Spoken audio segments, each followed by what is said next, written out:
What exactly is a fruit fast, Dr. Morse? It is simply eating fruits, doing mono fruits. You know what?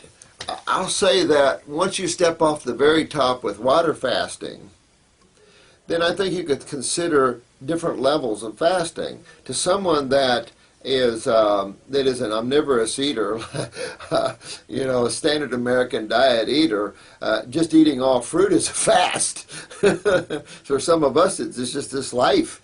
You know, but for some people, eating all fruit is a fast. And so, to them, I tell them to go on a fruit fast. In actuality, a mono fruit fast like grapes would be more like it. Like a 20, 30, 40-day grape fast, that'd be more like it.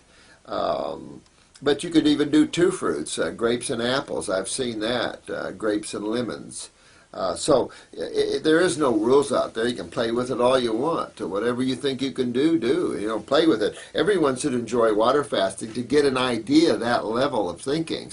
You know, a lot of you that are sick, forget dry fasting, even water fasting right now. Get yourselves up a little more. Get your body cleaned up a little more. Get your adrenals up a little more before you enter in the realm of fasting too much. I think it's better to spend some time using food to detoxify as opposed to just water. Fruitarianism, pretty powerful. But for most, they can't do that right off because, one, their consciousness can't handle that level of energy. Two, they're so toxic to a lot of people, it's hard to do that. Powerful program, all raw. Just that's powerful. But then all fruit, that's even more powerful. It's more magnetics, so you could do that. Fruitarian with herbs, that'd be cool. Mono eating, absolutely mono eating. I enjoyed mono eating. I did. But now I enjoy, I got to taste, just to taste that, you know, just for the fun of it, you know.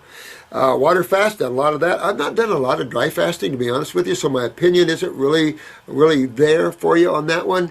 I know a couple of guys on YouTube or on Facebook has dry fasted a bit now. Dry fasting, I've heard they get the most sediment out and stuff. I don't know if dry fasting is smart.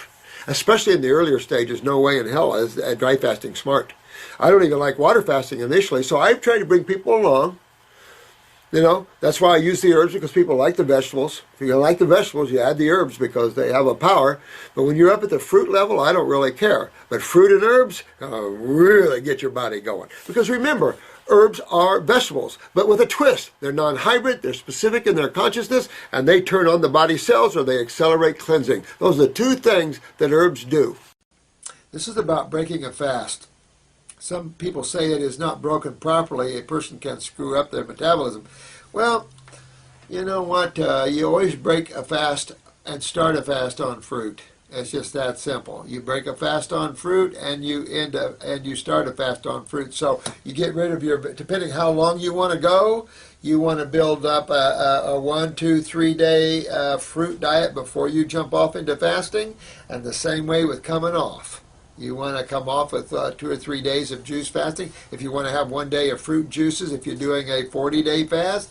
But I have tons of people do 40-day fasts here, and they do a salad after, but they're doing fruit fasts.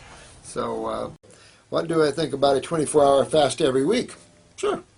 Yeah. And could I do that dry? Yeah, you could do it dry. Let me know how you're doing with that. I did this last week for probably 20 hours.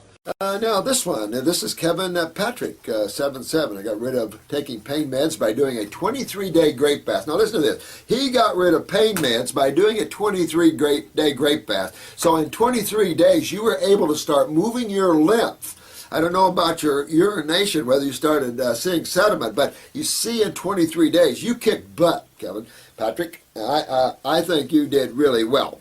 I did a 23-day grape fast along with 1 day and 4 days of water fasting. I was getting sediment and I could feel it trying to really tug on my lymph system. Isn't that cool? Now you can feel these things. You guys are good. You guys are so good. I was going to do 40 days, but my grocery store ran out of black grapes. Well, you got almost there. You did pretty good in what you did there, man. Be proud of yourself. James he's got 1 more day and his 40th day of grapes. Now, it seems difficult, but with a little self-discipline, you can do 10 days or 20 days on a fast like that. And you got plenty of nutrition.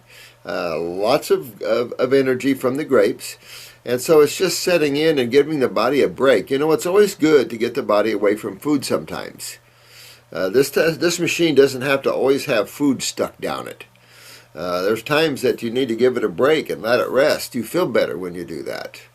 So some degree of fasting is always good to do for everyone. So if you feel like you've reached a plateau, dig deeper. Get rid of the vegetables and get back to the fruits and the berries and the melons. So if you have to, get up on a mono diet of one of the fruits. Doesn't matter. And just play with that. Keep challenging your body to clean itself deeper and deeper and deeper. Get these acids out of these tissues that solidified and stayed in these areas, causing you pain and discomfort. Get all the swelling out. That's all acidosis again. And that's all with the lymphatic system. Does anyone know if you can use herbs while water fasting? You can. I would suggest that when you water fast, you just water fast. But when you juice fast, whether it's fruits or vegetables, by all means, you can belly up with the herbs. I've done them on water fast before, but I haven't done long water fasts with herbs before. So I don't know. You know, I like a water fast totally peaceful and away from all consumption of nutrients. And just to give the body a total peace and relaxability. So I would say from my side of this, water fast would be a time where you want to set everything to the side. You can, but step everything to the side and do it with fruits and vegetables. And those that are struggling with tumors and things, you might have to do up some water fasting and some dry fasting. I've been holding people off from that a little bit only because I just, it's hard enough for people anyway on the fruits and the berries and the melons. And to go into water fasting, that's another trip in and of itself. You guys are good out there, you YouTubers and you young people are just tearing it apart. You guys don't have a problem doing this, but we also have the older people, and they have some problems doing that as well. Now there's some older people that don't. I certainly don't have a problem with fasting whatsoever. And remember, McFadden died from breaking a fast with boiled potatoes. Breaking a fast with boiled, who would ever break a fast with boiled potatoes? But this is what some of the greats have done to pave the way so we could learn. I tell you, when you go back and read some of these old books, and I'll have as much as I can at the school for you, but these are the old books around the 1800s and 1900s. These smart people that just tore it up. And they just really exposed the protein myth. Back in the 1800s, they exposed the protein myth. And yet we just keep carrying that like a ball and chain around our neck. It's amazing what man will do to eat meat. The claims he makes and all the crap. And grain's the same way.